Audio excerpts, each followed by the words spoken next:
Hi there, I'm Rosemary Barton. Here's what's at issue this week. Witness testimony wraps up this week for the inquiry into the Emergencies Act. We've heard from officials, protesters, and police who dealt with the blockade. This week, key ministers from the Trudeau government were asked to justify their use of the unprecedented act. Their reasons ranged from warnings from the commissioner of the RCMP.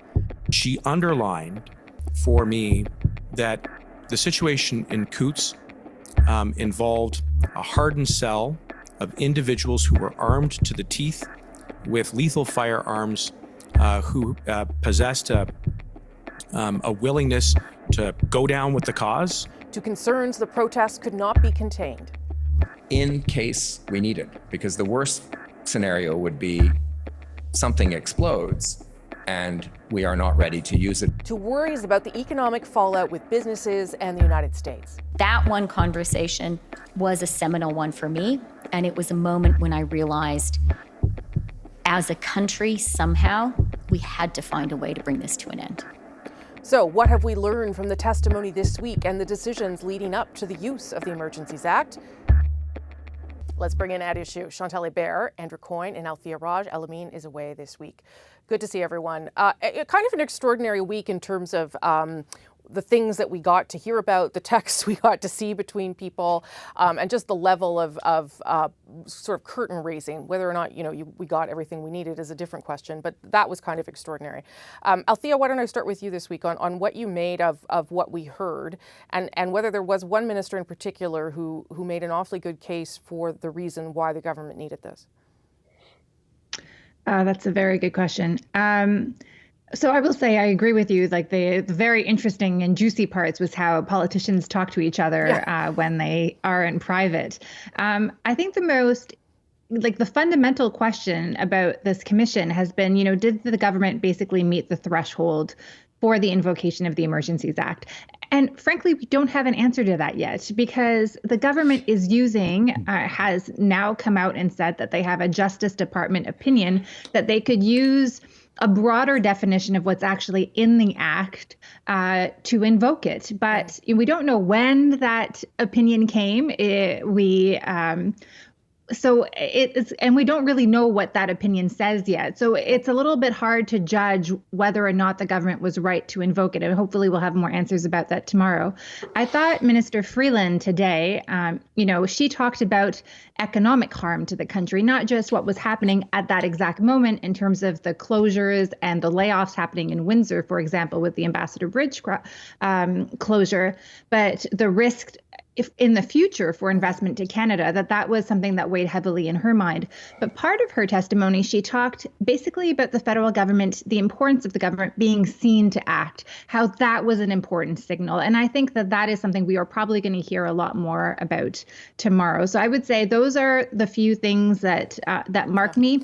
The one thing that I think we do need to talk about is that the reasons that were cited at the time have come out to not be so true. Like Marco Mendicino, the public safety minister, saying that he was acting on the basis of law enforcement advice. That clearly was not true. And so he's added a much more gray and has diluted his tone. And so that is also very interesting, what people say publicly and what they say when they're sworn under oath. Chantal, what has struck you about where this gets us in what the Commission is trying to answer? The Commission is trying not just to answer whether Justin Trudeau was justified in using the Act, but is actually, because it's the first time it's used, setting the bar on future reuse of the Act. And on that basis, I'm struck by the economic arguments. To me, it seems clearly that the government is trying to expand the notion of what is a threat to national security to cover economics. I can understand why they do it, but I wonder if they understand what they are doing in doing so. Because if that is going to be part and parcel of a national security threat, economics issue, then what do you do when you see an Indigenous rail blockade or an environmental protest? And are they really laying the foundation for more use of this act on all kinds of fronts that it wasn't meant to? Because the actual definition is, notwithstanding what CSIS has said, they should use it, but it's not the definition. Legally, it's the definition, or the bar is set where the National Security Service bar is also set. Although it does seem as though if anything has to come out of this, Andrew, it has to be some way updating what the Emergencies Act actually is, because I think what ministers have also said through the week is that it doesn't respond to the needs of today because of when it was created back in the 80s. Yeah, there's a question there about do you take the law as you would like it to be or the law as it is? And that's not necessarily a cut and dried case. What I'm struck by through the whole 6 weeks of testimony is how complicated and ambiguous the events that they were dealing with were. You had something here that involved 3 levels of government and all the division of powers fights that go on between them interminably. You had the civilian power and the police and the separation of powers questions that raises. You had protesters with multiple leaders and multiple agendas, multiple unclear agendas, some of whom looked like they were completely nonviolent, some of whom looked like they had certainly the potential to be violent, and trying to figure out who was who. You had different protests in different places that raised different issues. And against all of this, you had a statute that had never been used, never been subjected to legal interpretation, to judicial interpretation. They were trying for the first time. We will see, as I say, whether the wording of the statute, whether it rises to the level of a threat to national security. A lot of people seem to think this is cut and dried. I don't think, given all those ambiguities, that it's entirely unforgivable to say there might have been legitimate differences of interpretation about how to apply it. It doesn't say they chose the right one, but we're left in the dark, finally, because they won't reveal, at this point anyway, what was the legal advice they received on this, on, I think, in some ways, legitimate grounds of solicitor-client privilege, but in the circumstances, it seems to me there's a pressing need to hear more about what was informing the government's decision-making on that particular point. But haven't they, what we've seen this week, Althia, tried to shore up all the other reasons, the economic reasons, as Chantal points out, the reasons that there could be a threat in Alberta, whatever the reasons are, they've tried to shore up all the other reasons without having to reveal that key part that you and Andrew are pointing to.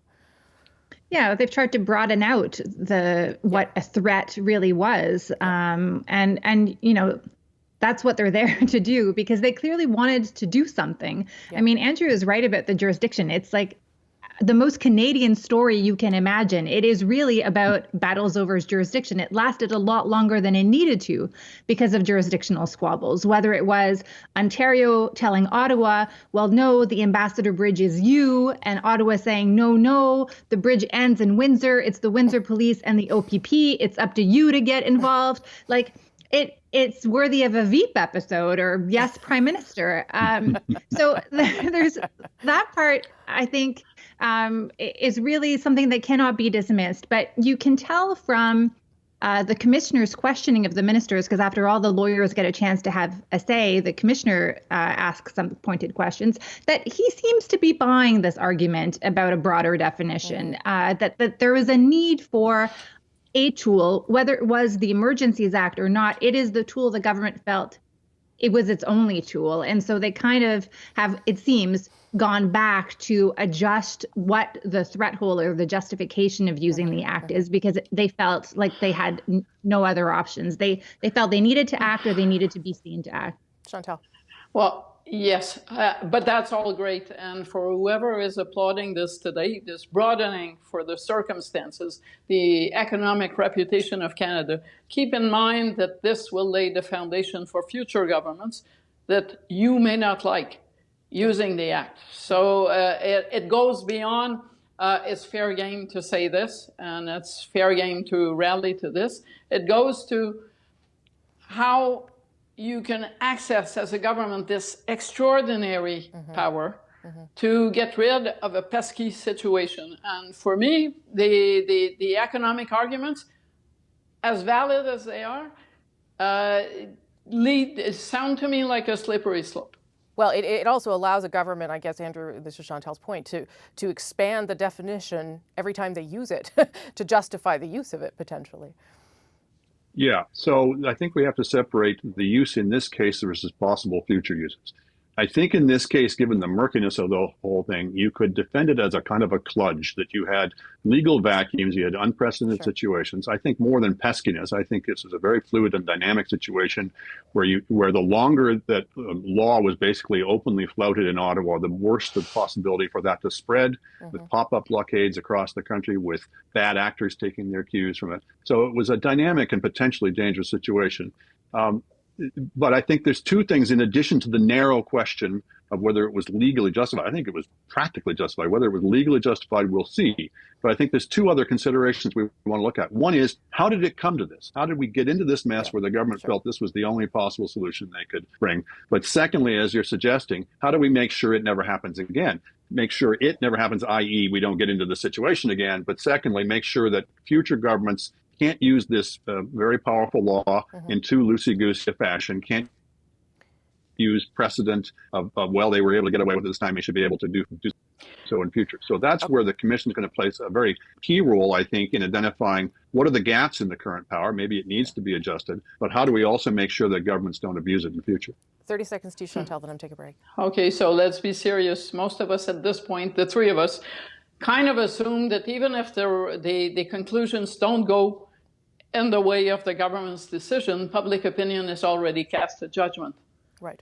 So those are two things, broader definition and public approval, even if it doesn't meet the standard. There is no deterrent there for a government not to use it again for some purpose that suits it.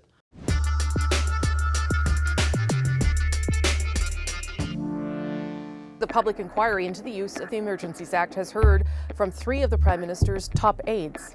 There's a difference, too, between engagement and negotiation. And the Prime Minister and the Cabinet, the government, wasn't prepared to negotiate public health measures that were rooted in science. Chief of Staff Katie Telford there talking about what was considered leading up to the invocation of the Emergencies Act last February. With the PM set to testify tomorrow, what could still come to light? Okay, let's bring back at issue. Chantal, Andrew, and Althia are all here again. Chantal, I'll start with you.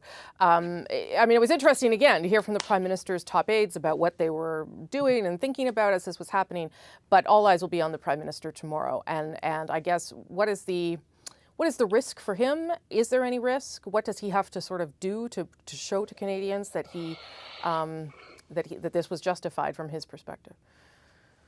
Okay, so first, from the clip you played, Katie Telford was really addressing what could be a frail part of the armor of the Prime Minister, i.e., why didn't you talk to them? Yeah. Why didn't you try to negotiate your way out of this? Exactly. So, and it's interesting that she would go there and do it in that way. I believe the government, by and large, has won not the legal battle, that's for the Justice Trudeau to decide, but the public relations battle on this. That this week the ministers could have contradicted themselves, come across as a kind of tripping over themselves to give advice that, even with the emails, I think they did okay this week. What Justin Trudeau needs to do is not rock the boat, not add a new twist in the narrative, frankly, because the narrative is pretty much set. And he needs to cap it with something that fits with the narrative. Sometimes Justin Trudeau does not do that, but I believe that he's disciplined enough that we will not learn great new things tomorrow. So does that mean it's a fairly easy day for him, dare I argue, Andrew, or that he just has to stay, as Chantal says, just stay the course with what the narrative that his ministers have provided? Well, there's other issues than just this particular case. I mean, as somebody said off the top, we've been seeing an unusual glimpse into the inner workings of government in general, this government in general. And one of the things I think we're going to learn a little bit about tomorrow is just how much is the Prime Minister engaged. This is a fellow who's often portrayed as being more a spokesman for the government than really heavily engaged in the details of government. So what will be revealing is how well does he understand the issues here? How good a case can he make for the details of the decision that were made? How much was he a part of the final decisions? Obviously, the buck stops with the Prime Minister, but it's going to be, Prime Ministers rarely sit down to this kind of intense, focused grilling by an expert interrogator or series of interrogators. And so it'll be interesting to me just to see what we learn about this government agenda. I mean, from everything I've been told, and Althia, feel free to jump in, he was deeply engaged. You know, whether he is able to articulate that tomorrow, I don't know. But it's my understanding that he was very engaged in the decision and the briefings. Althia. Yeah, I think there's three things the Prime Minister probably will be asked to flesh out. First is the negotiations, which Katie Telford talked about today. I think also on the consultations with the provinces, I'll remind you that Alberta and Saskatchewan both have lawyers at the Commission. Right. And there is a real question mark about whether or not the Prime Minister had already made up his mind. I think it's pretty clear he had, but that's my opinion, before he had a telephone call with the premiers that Monday on Valentine's Day. And then, you know, the wheels were already in motion to make this announcement. So I think that there will be questions about that, and of course about the legal justification. But the one thing we haven't talked about is really that there's two shows happening here. There's a commission with Justice Rouleau, and then there's the Convoy lawyer, who is on a whole other different planet when it comes to where you know the commission is going. He has built a conspiracy theory that the Liberals were involved in a false flag operation, that the Nazi flags and the Confederate flags on Parliament here were actually agents of the government, people acting on their behalf. And he's letting these theories float. We saw that today with Minister Freeland out there. And he is talking about the fact that there's government overreach and there's a big conspiracy because of some of the documents have been blocked out.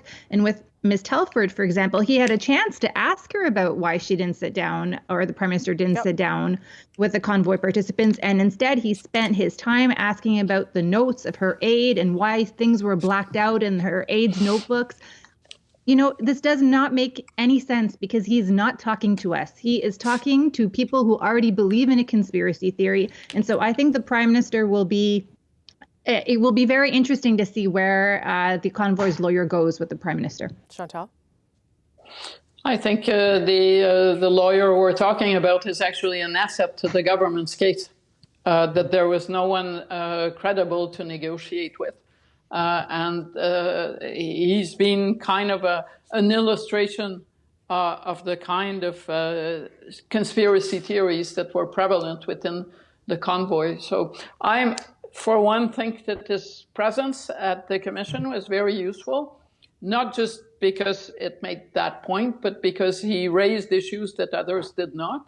But I don't think that Justin Trudeau will have a hard time answering his questions. Andrew? He's accurately representing some of the concerns of his clients, I suppose you could say. When the agenda of some of these people was that the government should give way and step aside in favor of a junta of the Governor General, the Senate of Canada, and the protest leaders, you're not necessarily dealing with people who are fully informed as to how the real world works.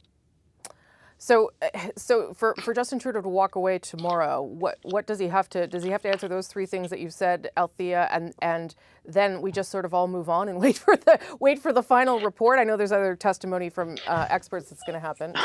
Oh, Chantal wants to speak. Chantal, you go. And then yes, you do move on. Why do you move on? Because the Conservatives have never picked up on anything that happened over the past month and a half. That's a very good point. Yeah. To raise it in the political arena, and the NDP has already said, whatever the conclusion, they're not going to be questioning their support of the government on this one. Last word to you, Althea, quickly. Oh, I would love for the Prime Minister to answer, but I would be very surprised if he does. Look at how brief Althea was there. She really listened to me that time. I have to mark it. Okay. Thank you all for being here. We'll see where we're at next week. Appreciate it.